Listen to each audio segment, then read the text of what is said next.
2 Chronicles 7. As soon as Solomon finished his prayer, fire came down from heaven and consumed the burnt offering and the sacrifices, and the glory of the Lord filled the temple.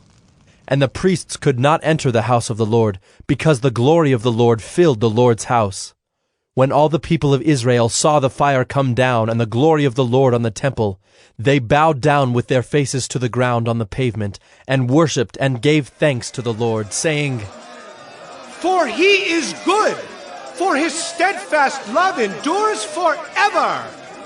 Then the king and all the people offered sacrifice before the Lord. King Solomon offered as a sacrifice 22,000 oxen and 120,000 sheep. So the king and all the people dedicated the house of God. The priests stood at their posts, the Levites also, with the instruments for music to the Lord that King David had made for giving thanks to the Lord. For his steadfast love endures forever.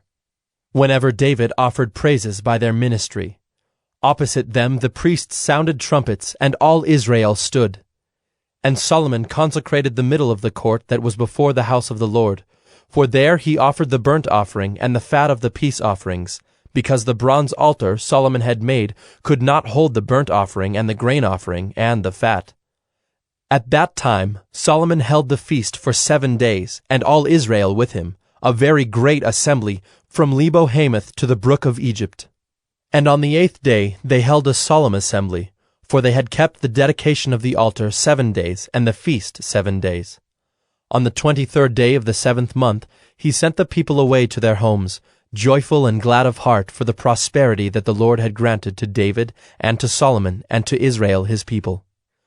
Thus Solomon finished the house of the Lord and the king's house. All that Solomon had planned to do in the house of the Lord and in his own house he successfully accomplished.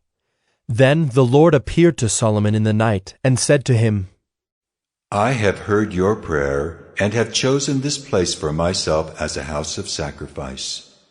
When I shut up the heavens so that there is no rain, or command the locusts to devour the land, or send pestilence among my people, if my people who are called by my name humble themselves, and pray, and seek my face, and turn from their wicked ways, then I will hear from heaven, and will forgive their sin, and heal their land. Now my eyes will be open, and my ears attentive to the prayer that is made in this place. For now I have chosen and consecrated this house, that my name may be there forever. My eyes and my heart will be there for all time. And as for you, if you will walk before me as David your father walked, doing according to all that I have commanded you, and keeping my statutes and my rules, then I will establish your royal throne, as I covenanted with David your father, saying, You shall not lack a man to rule Israel. But if you turn aside and forsake my statutes and my commandments that I have set before you, and go and serve other gods and worship them, then I will pluck you up from my land that I have given you, and this house that I have consecrated for my name, I will cast out of my sight, and I will make it a proverb and a byword among all peoples. And at this house which was exalted, everyone passing by will be astonished and say, Why has the Lord done thus to this land and to this house? Then they will say, Because they abandoned the Lord, the God of their fathers, who brought them out of the land of Egypt, and laid hold on other gods, and worshipped them, and served them. Therefore he has brought all this disaster on them.